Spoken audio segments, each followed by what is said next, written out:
Bien, queridos amigos, estamos de nuevo aquí en su programa semanal Sondeo Emocional. Siempre nos gusta señalar que este programa se retransmite esta noche a las 11 de la noche por los canales 22 y 52 de Teleimpacto.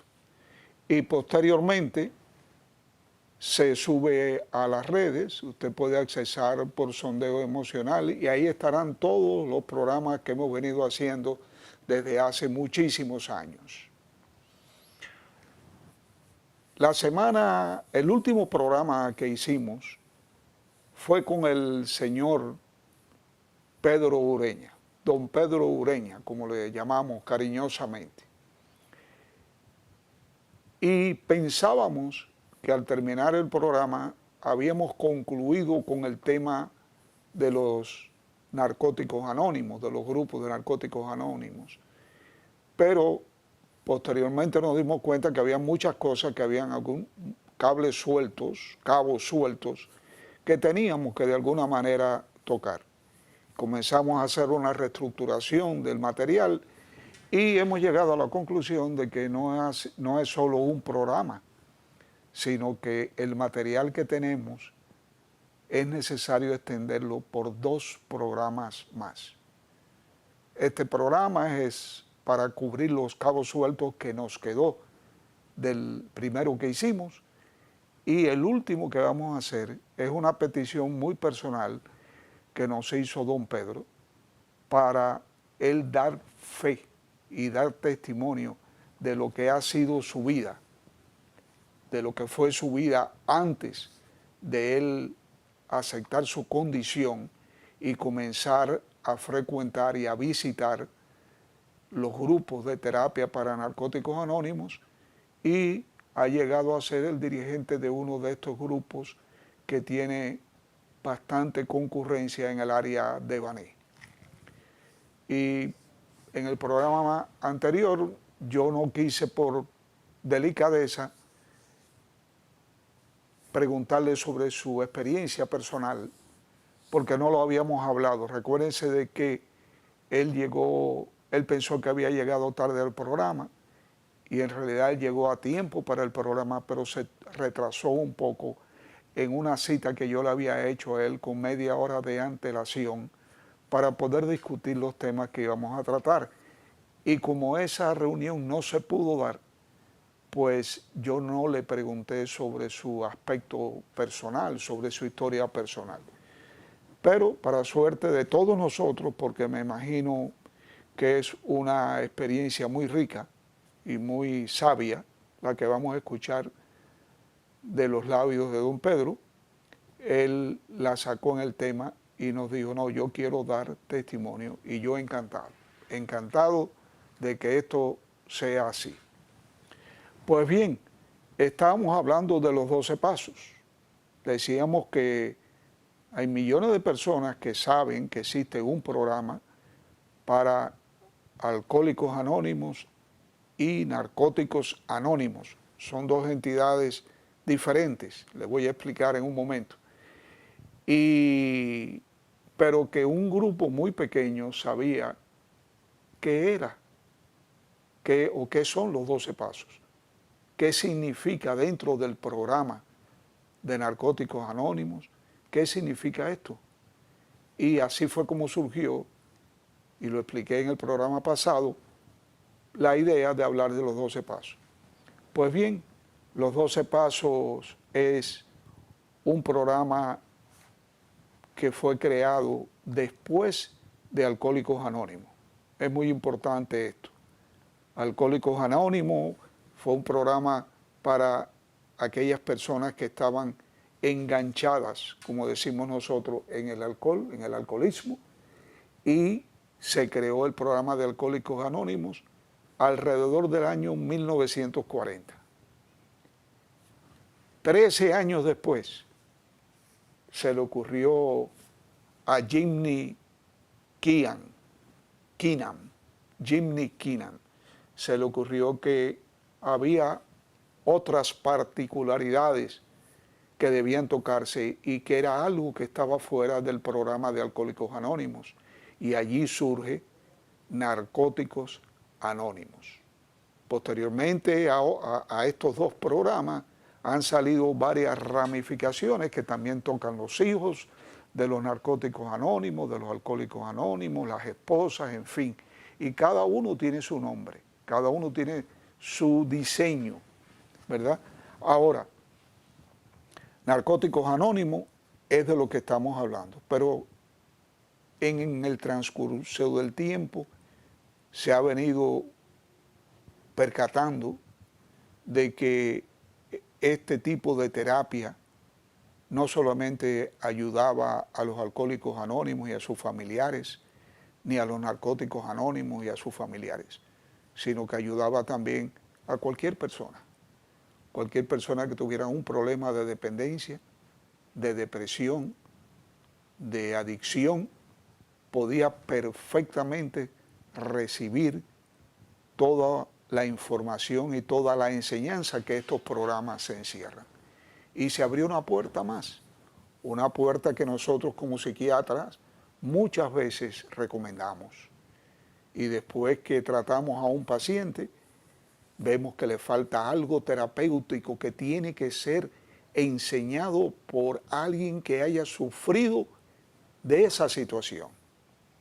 No es lo mismo que venga a verme una persona que está enganchado en el alcoholismo y yo lo logre identificar y lo logre desintoxicar y después comience a dar un proceso de terapia conmigo que no he sido alcohólico y por lo tanto no conozco realmente las sensaciones del dolor y las sensaciones de todo el malestar que ocasiona el ser un alcohólico o un narcótico, haber consumido drogas de alguna forma. Y entonces yo he tenido siempre algún grupo de estos muchachos alrededor mío y lo que hago es que se los refiero directamente a uno de estos programas, a cualquiera de estos programas que yo entienda que le puede ayudar. Porque no es lo mismo que una persona que padece de una enfermedad o de un problema emocional cualquiera, que pueda estar hablando sobre cómo manejar las diferentes situaciones, a una persona que solamente lo ha estudiado en los libros y por mucha experiencia que pueda tener, no lleva en su corazón el dolor y el miedo que esto nos cubre al saber que tenemos una situación para la cual no podemos nosotros solos lidiar. Y aquí es donde entra lo que se llama el referimiento. Nosotros hacemos los referimientos de acuerdo al avance del paciente dentro del programa psicológico y psiquiátrico. Pero este trabajo nosotros se los entregamos a expertos. ¿Y quiénes son esos expertos? Bueno, esos expertos son precisamente ex adictos y personas que han estado siendo víctimas del alcoholismo y que de una manera o de otra han podido estar limpios. ¿Por qué? Porque la otra persona que viene a recibir de tu ayuda, que es un alcohólico o es una persona que consume sustancias prohibidas, no va a escuchar a nadie que no tenga el mismo dolor que él haya sufrido. Y por lo tanto, esa es la forma en que nosotros trabajamos y esa es la forma en que vamos a continuar, porque hemos visto muchísimos casos resueltos. Hay muchas escuelas, hay muchos países en el mundo con su propia filosofía basado en el programa de los 12 pasos. Y nosotros somos otros de ellos, tenemos todo el derecho a ajustarnos a nuestra cultura, a nuestra creencia, a nuestra forma de ser y de actuar. Cada país tiene sus reglas, por así decirlo. Y yo le voy a explicar más o menos cómo es el proceso de esa persona que está dependiendo del alcohol o de las drogas mayores, cómo llega a nosotros. Y tenemos por ahí, creo, señor director, un cuadrito de identificación que me agradaría mucho, si es posible, que usted nos lo pusiera en pantalla. Ahí está, ahí está. Tenemos la identificación. Nosotros tenemos que identificar que la persona que viene a vernos es una persona que está en dolor y es una persona que busca ayuda desesperadamente. Ese dentro de nosotros es el primer movimiento que hacemos. Después evaluamos a la persona. Vemos realmente qué es lo que sucede con ellos y posteriormente, en el caso de la mayoría de estas personas, necesitan ser desintoxicados porque vienen producto de las drogas o del alcohol, que es otra droga también, una droga social. De una manera o de otra vienen intoxicados y debemos desintoxicarlo. No podemos trabajar con una persona que está intoxicada, porque no va a cooperar, no va a acceder a todo el proceso de desintoxicación que debe ser sometido. Y la desintoxicación, la palabra más común cuando estás hablando con los familiares de alguien en tu consultorio, es: doctor, ¿y qué tiempo toma esto? ¿Qué tiempo se va a demorar usted para desintoxicar a mi papá o a mi hermano o a mi amigo? Digo, bueno, se va a tomar el tiempo que sea necesario de acuerdo al consumo que tenga esa persona. Por ejemplo, una persona que utilice cualquier droga los fines de semana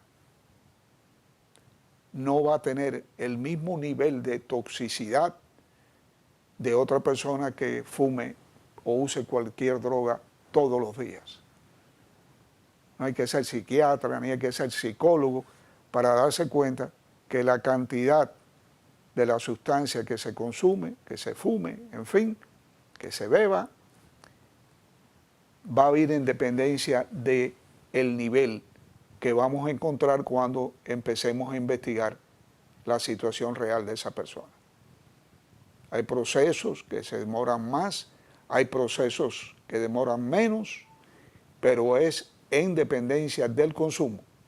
Y eso es muy importante.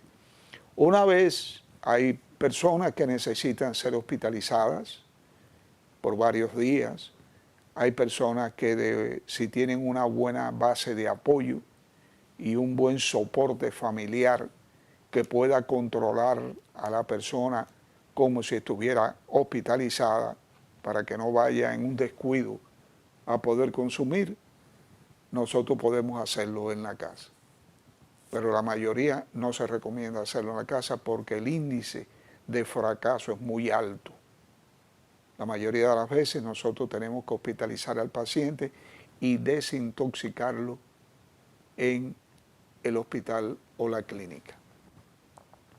Una vez que esto ha ocurrido y que felizmente usted está frente a una persona que luce completamente diferente a aquella persona que usted recibió por primera vez en el consultorio, usted se va a dar cuenta que esa persona está libre en ese momento, que su cuerpo está libre de la droga. Entonces nosotros tenemos que pensar hacia dónde lo vamos a redirigir. No podemos soltar al paciente porque eso es antiético, eso es antiprofesional, eso es una estafa que se le hace a la familia. Si usted desintoxica a un paciente de cualquier sustancia y sencillamente lo deja ir como que ya está curado, que no tiene problema, y le hacemos esa advertencia funesto: no vayas a beber, no vayas a fumar, porque vas a recaer. No, nosotros sabemos que la mayoría de las personas que son desintoxicados y que después nos siguen un programa, en un 87, 88% de los casos va a recaer. Y días menos o días más va a volver a retornar al mismo consumo y con la misma tenacidad. Entonces, ese referimiento, ese programa que tú vas a aconsejar al final de tu tratamiento con el paciente es, yo diría, que es la parte más importante de todo este proceso. Y para llevar un proceso así de una manera efectiva, debe ser manejado por otras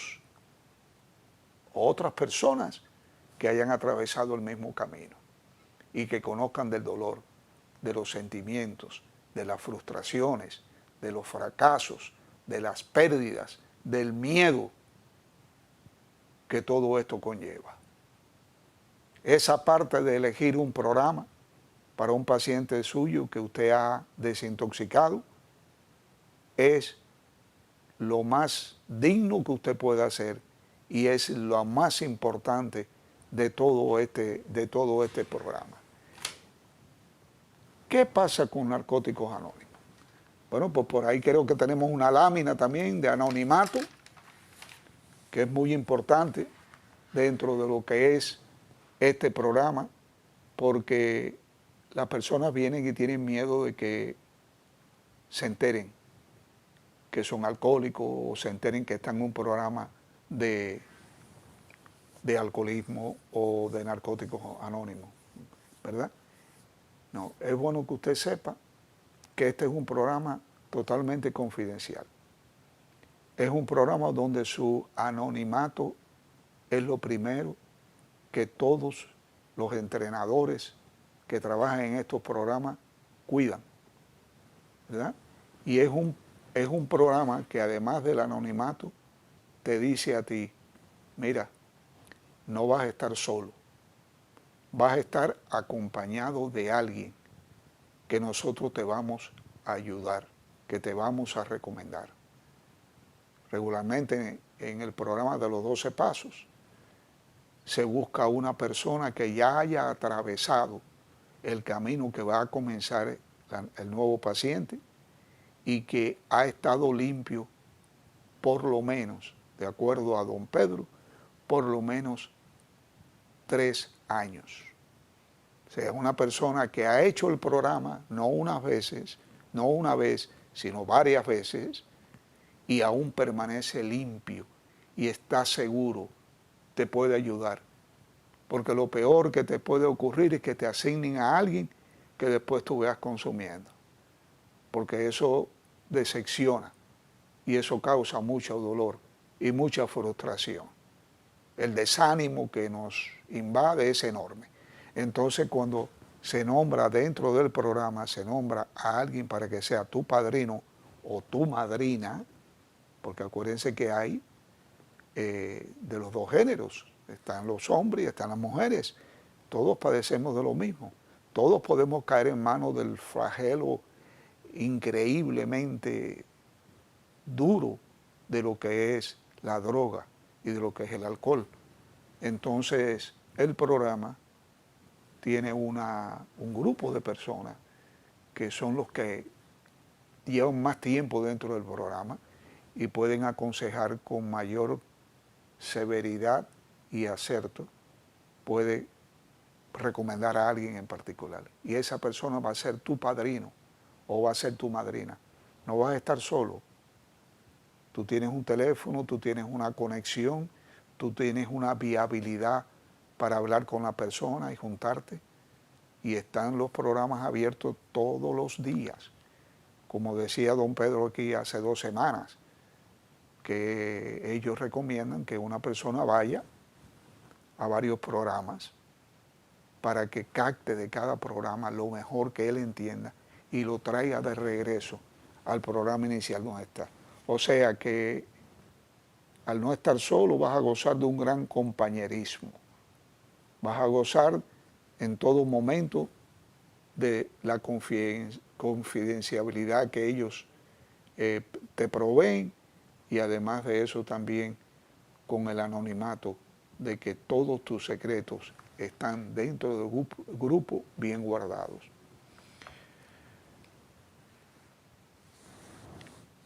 Cuando don Pedro comenzó a hablarnos a nosotros hace 2 semanas, a pesar de que él había estado aquí antes, yo le dije, el programa entonces de los 12 pasos es un programa de fe. Y me dijo, sí, doctor, de fe, es espiritual, ¿verdad? Y también es de absoluto cumplimiento. Y esto es importante que usted sepa que no tiene que ser religioso, como decimos. No tiene que usted participar de una iglesia o de otra iglesia. Puede ser de cualquier religión. Puede pertenecer a cualquier iglesia. Porque en este programa se habla solamente de Dios. Se habla de Dios. Y Dios para todos nosotros es la misma figura, es la misma persona. Incluso si usted llega al programa y usted dice que usted no cree en Dios, que usted es una persona atea, con igual amor y con igual prontitud, se abren los brazos del grupo para aceptarlo. Y esto es muy importante porque hay personas que dicen, no, yo no quiero ir ahí, yo no quiero ir allá, porque esas personas lo que me quieren es adoctrinar para que yo vaya a la iglesia o para que yo participe dentro de su grupo de creyentes. Y eso no es así. Aquí en el grupo de los 12 pasos se habla de la fe, se habla de la espiritualidad y se habla de Dios, que es la única persona que puede ayudarnos a poder librarnos de esa carga tremenda que nos está llevando al final de nuestras vidas. Entonces es importante que usted venga sin miedo. Estamos diciendo esto porque muchas veces, por ejemplo, el grupo que dirige don Pedro, y hemos tomado a don Pedro como punto de referencia por su historia, que él nos va a contar la semana que viene. El grupo de don Pedro se reúne todos los días, menos los domingos. Creo que los domingos no se reúne. Pero de lunes a sábado, en Baní, en el cuartel de bomberos de Baní, que está en el centro del pueblo. Allí se reúnen de 5 de la tarde a 6:30. Y siempre está abierto, siempre hay alguien, siempre hay un grupo de personas orando, un grupo de personas conversando, un grupo de personas descargando su dolor y su ansiedad y sus miedos. Muchas veces pasamos cerca y miramos y vemos a las personas allá y tenemos temor a acercarnos, somos tímidos. Nos decimos a nosotros mismos, yo no voy a ir ahí a contar mis problemas. Usted no tiene que contar nada. Si usted no tiene el deseo de pararse y decir, mira, yo soy alcohólico o yo soy narcótico, yo utilizo narcóticos, ¿verdad? Nadie le va a exigir a usted que lo haga. Si algún día usted se para y usted dice, yo soy fulano de tal y yo estoy aquí por esto, por lo otro, todo el mundo lo que lo va a hacer es aplaudir y lo va a reconocer, porque es precisamente esa apertura, esa catarsis de sentimientos y de dolores, lo que nosotros buscamos que usted lo logre cuando esté en uno de estos grupos. Yo mismo le he dicho muchas veces, cuando he estado en estos grupos, viendo cómo funcionan, llevando a pacientes míos que se oponen a ir porque están temerosos, porque no tienen apoyos familiares, nosotros mismos los llevamos. Yo les digo allí, mire, cada vez que yo vengo, yo aprendo algo. Cada vez que yo vengo, yo escucho algo que no pude nunca leer ni escuchar durante mis años de estudiante como medicina, ni como especialista. Lo que yo aprendo aquí, lo que yo escucho aquí, no está en ningún libro de los que yo estudié. Y sin embargo, es una forma de poder ayudarlos. Y hasta hoy no lo sabía. A mí me encanta ir a la terapia de grupos de los narcóticos anónimos o de los alcohólicos anónimos. Es igual, pueden ir.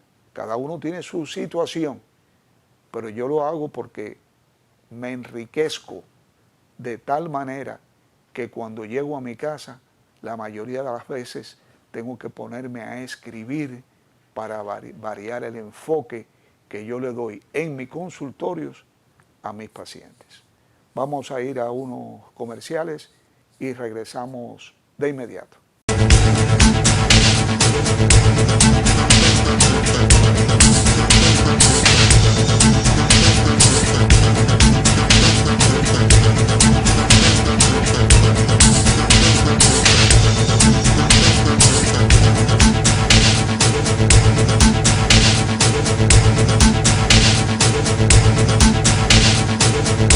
No queremos pasar a otro tema sin antes señalar que el programa de Alcohólicos Anónimos y de Narcóticos Anónimos es el programa más popular del mundo.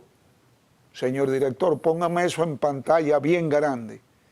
Es el programa más popular del mundo, donde todas las naciones del mundo tienen y aceptan este programa. Es el programa, repito por tercera vez, más popular del mundo. Y tiene otra cosa que es muy importante. Ahí bien grande, señor director, para que lo pueda ver todo el mundo. Y otra cosa muy importante. Es totalmente gratuito. Usted no tiene que pagar un centavo por acudir a estos grupos y para recibir todo ese mar de conocimiento que va usted a llevarse una vez que termine el grupo en ese día. Es importante que no gaste su dinero, que no tire su dinero en personas que te prometen y que te dicen y no. Narcóticos Anónimos y Alcohólicos Anónimos no hay que pagar absolutamente nada.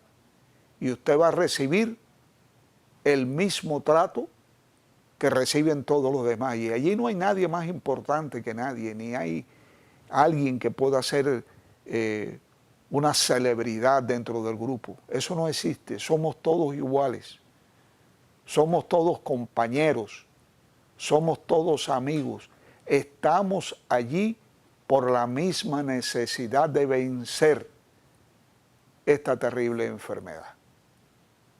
No quería terminar con esto sin decirle esto y de contarle que en muchas ocasiones nosotros hemos visto trifulcas en las esquinas de cualquier cuadra y nos hemos bajado de nuestro automóvil, nos hemos acercado porque dentro del grupo reconocemos una figura a la cual o conocimos en un centro de desintoxicación o ha sido o es nuestro paciente. Allí en la Abraham Lincoln, esquina a la Pedro Enrique Jureña, hay un semáforo. Es un lugar de mucha concurrencia y es un lugar problemático para la misma policía, para MET, que dirige el tránsito. Y un día yo venía, estaba parado en la luz roja y de pronto veo 13 individuos que dejan una motocicleta y se dirigen en mala forma a una oficial que está parada en la esquina. Yo vi inclusive que el oficial tomó unos pasos para atrás y se llevó la mano hacia la cintura porque temía que estas personas pudieran agredirla. Y yo me bajé del carro y lo reconocí y le dije al oficial, por favor, déjenme manejar esto, yo soy psiquiatra, ellos son mis pacientes. De ese grupo solamente había uno que era paciente mío. Y lo llamé por su nombre y dije, fulano, ¿qué es lo que pasa? Me dijo, ay doctor, no se mete en esto, que esto es un problema de nosotros. Digo, ¿cuál es el problema de ustedes? Un problema con la autoridad es un problema de todos nosotros. Yo no voy a permitir que ustedes ni agredan a un oficial, ni que tampoco vayan presos, porque ustedes posiblemente, los tres, estén en este momento intoxicados. ¿Y cómo usted sabe esto, doctor? Bueno, yo sé eso porque yo los conozco a ustedes sin la droga y sé que son buenas personas. Y esa forma de ustedes de actuar me dice a mí que ustedes están algo consumiendo y que ahora se han confabulado para molestar a la oficial. En ese momento ya llegaba un carro de patrulla y cuando ellos se bajaron del carro y cuando se dirigían hacia nosotros, la misma oficial que había sido molestada por estas 3 personas les dijo, no, un momentico, no hagan nada, deje que el doctor haga su trabajo. Yo sencillamente le eché el brazo por arriba, me lo llevé, lo monté en la motocicleta y les dije, muchachos, ¿cuántas veces han faltado al grupo? ¿Cuántas veces no han ido al grupo de terapia? No, doctor, hace tiempo que no vamos. ¿Y qué tiempo estuvieron ustedes limpios cuando iban? Uno había estado 6 meses, el otro había estado 2 años. Dejaron de ir, volvieron a caer en los problemas diarios que tiene la vida, consumieron y estaban a punto de tener un problema grave. Esto se lo cuento porque no hay nada peor que ver lo que vemos todos en la calle.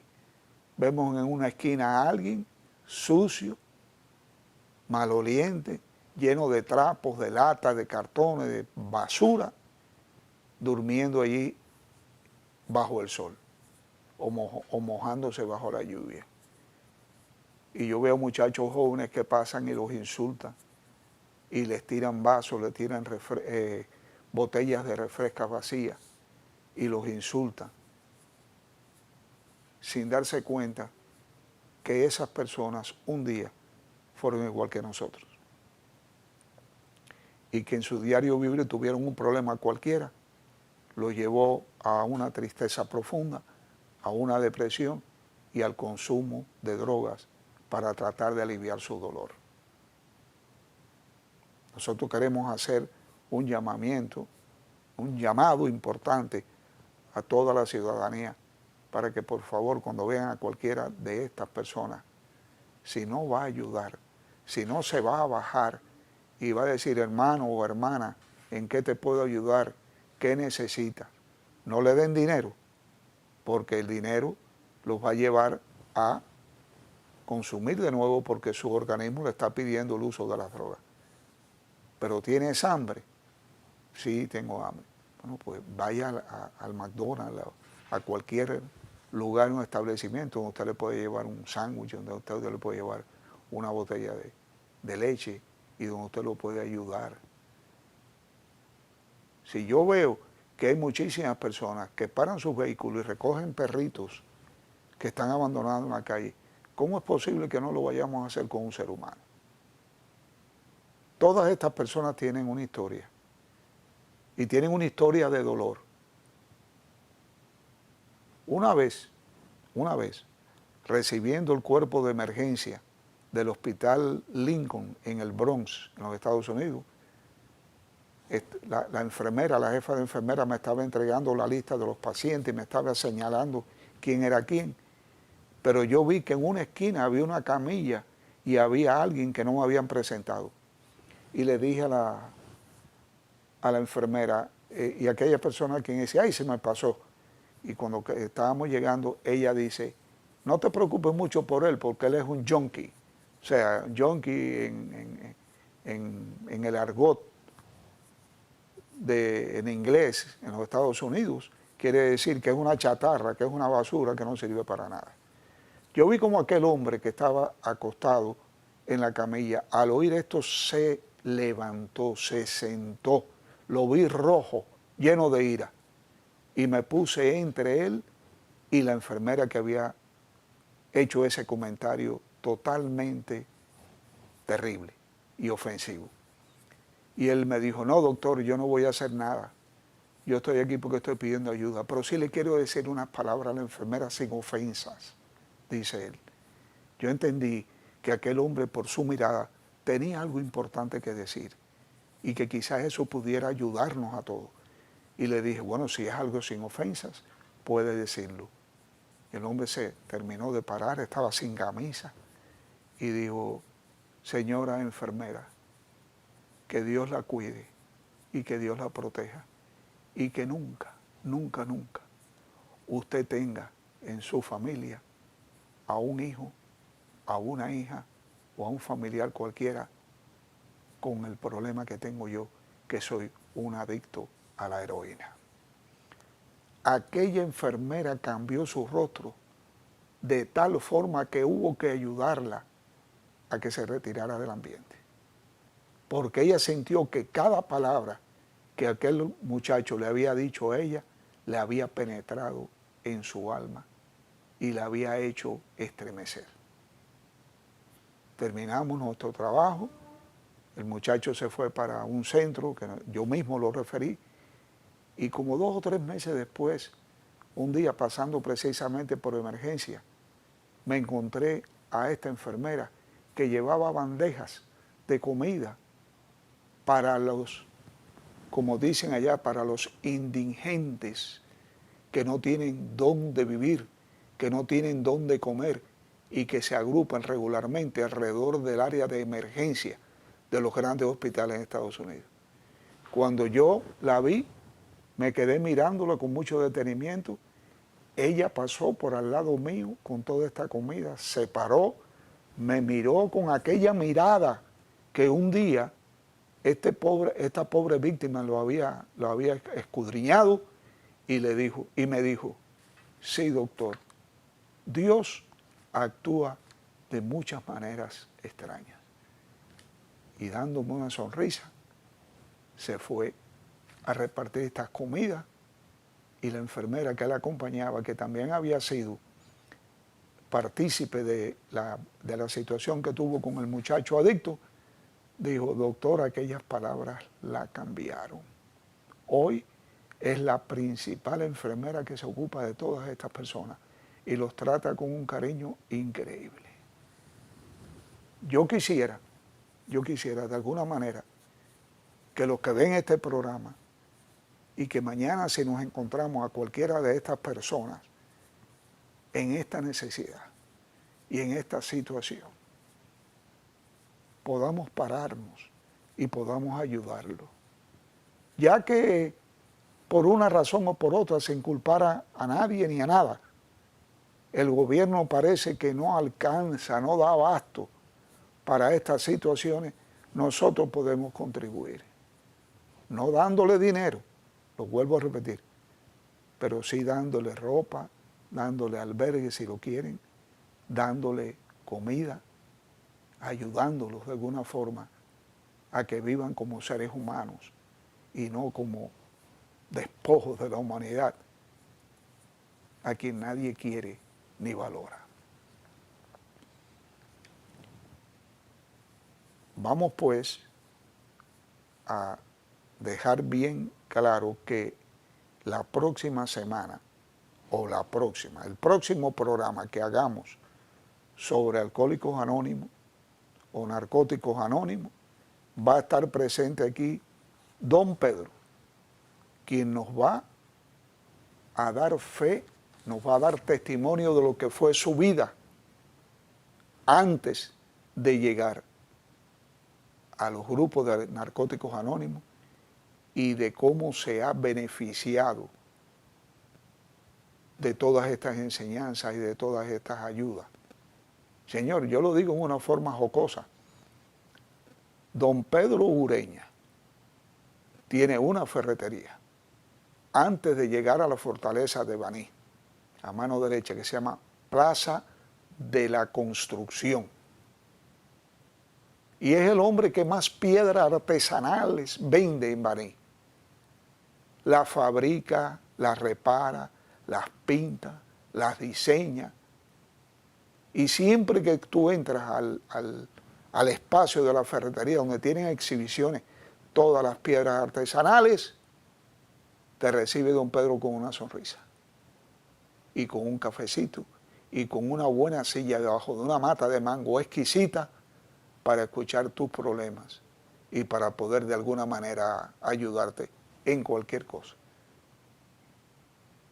Plaza de la Construcción. Es importante que ustedes señalen en su mente este lugar. Usted puede llegar de lunes a sábado a cualquier momento.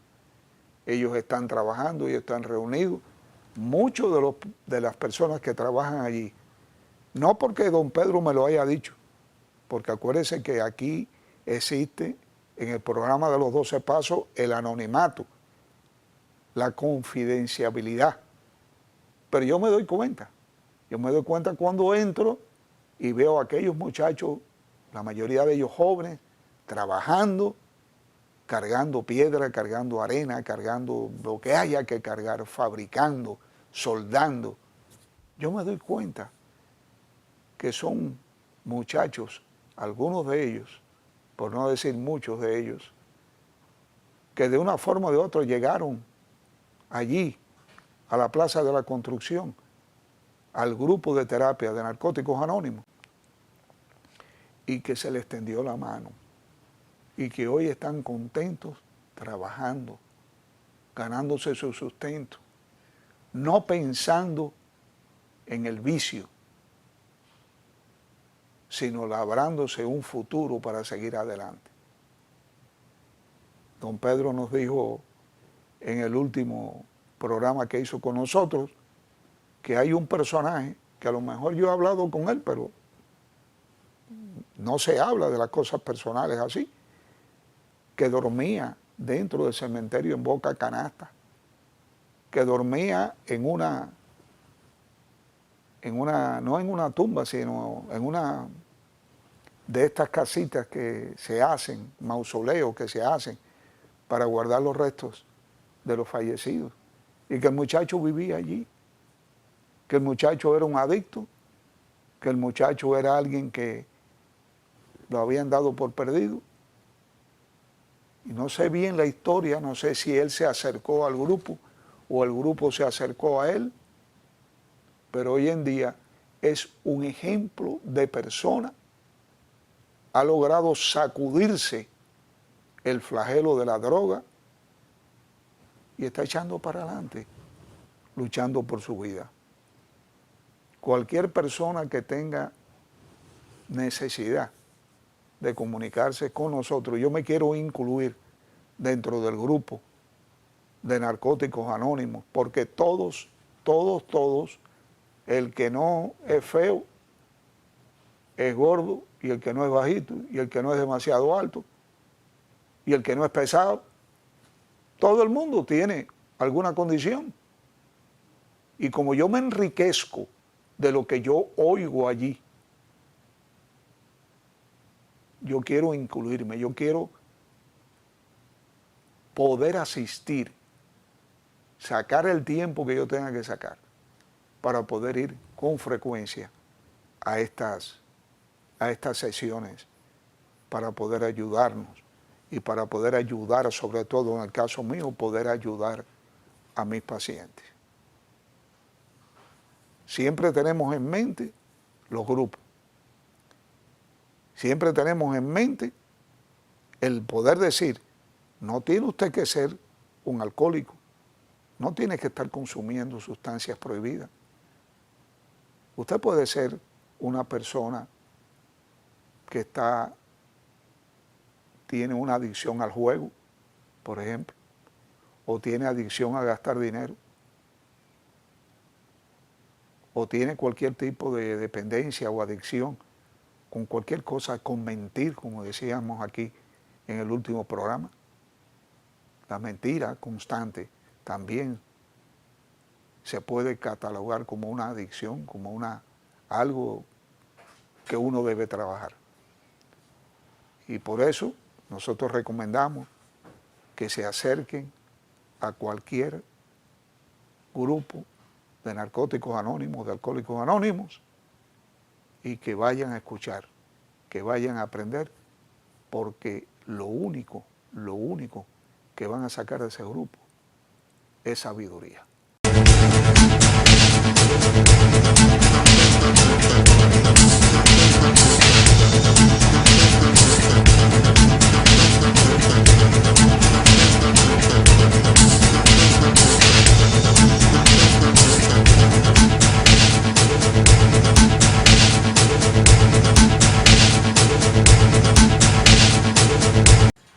Hemos querido dejar para último, no por ser menos importante, porque el tema que vamos a tocar es sumamente importante. El caso de la joven desaparecida en Punta Cana hace unos días. El país entero está hablando de este hecho porque en realidad estas cosas no ocurren en este país y mucho menos deben ocurrir en un lugar tan exquisito, tan vigilado, tan custodiado como es el sector del área donde ella estaba bañándose con otros amigos, según dice la noticia.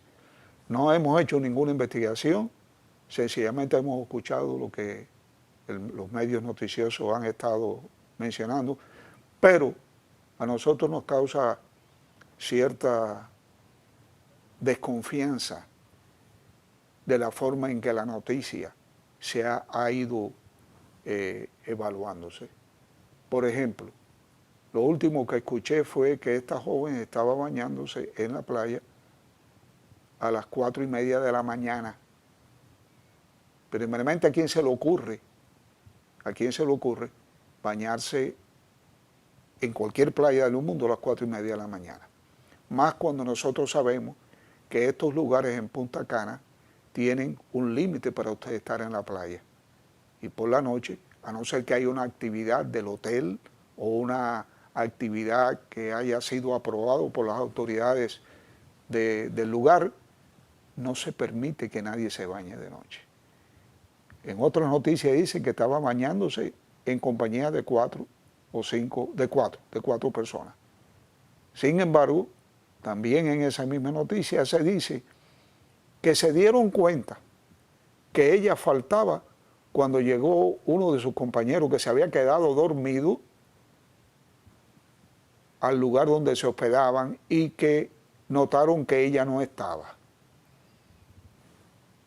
¿Qué estaba pasándole a ese grupo de muchachos? ¿Estaban bebiendo? ¿Estaban consumiendo alguna droga? Y no se dieron cuenta de dónde estaba su compañera, dónde estaba su amiga. A las 4:30 de la mañana, esto es algo irresponsable totalmente. Y la irresponsabilidad viene precisamente si estaban en el perímetro de algún hotel en especial, de ese hotel y de la administración de ese hotel. No es posible que esto ocurra, no es posible que esto se quede sin averiguar. Es necesario, por el bien del país, poder aclararle al mundo que ya está señalándonos como que nosotros somos los terribles, de que además de que esto sucede diariamente en todas las partes del mundo, aquí, en la República Dominicana, no podemos consentir que algo tan feo y tan doloroso ocurra y que no sea investigado. Esperamos que esta noticia, con el esclarecimiento de este incidente, rápidamente podamos aclararla y que la joven aparezca viva en algún lugar de nuestro país. Muchas gracias.